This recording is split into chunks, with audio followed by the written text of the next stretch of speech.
Are translation services available for manufacturing patents and proprietary designs? I'm sure they are, but I don't know what that means. Let's see. Translation services available. Does that mean, like, for example, like if there's like a foreign patent, right? Somehow gets translated back into English for, I guess, novelty purposes? Goodness. I think that's good. Okay, yeah, so how do the examiners, when they search for, prior art, do they look in foreign jurisdictions? How do they do that? Yeah, okay. Well, U.S. examiners are looking for prior art around the world. I don't know. I don't know either. I don't know. But they're supposed to look worldwide, right? When you submit a patent application to the U.S., they're not looking to see if it's new just in the U.S. They're looking to see if it's new in the whole world ever, right?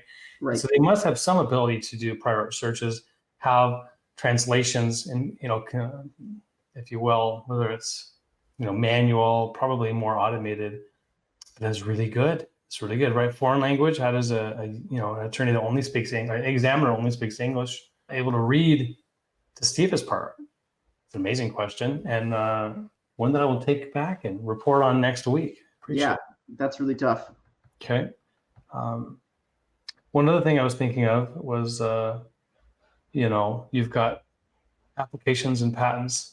Well, sorry, you have foreign patents that have rights in foreign countries. Let's just pick one. Let's say China, right? It's in Chinese characters, okay?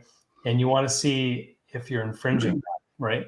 Well, if you're only doing business in the U.S., you only have to worry about infringing U.S. patents. So that Chinese company would have had to seek a patent here in the U.S. and obviously have that translated into English and get that patent through, whether it was through the PCT or directly through the national phase of the U.S. So you'd still be able to look for U.S. English written language for U.S. patent rights, so you can kind of stay away from infringement.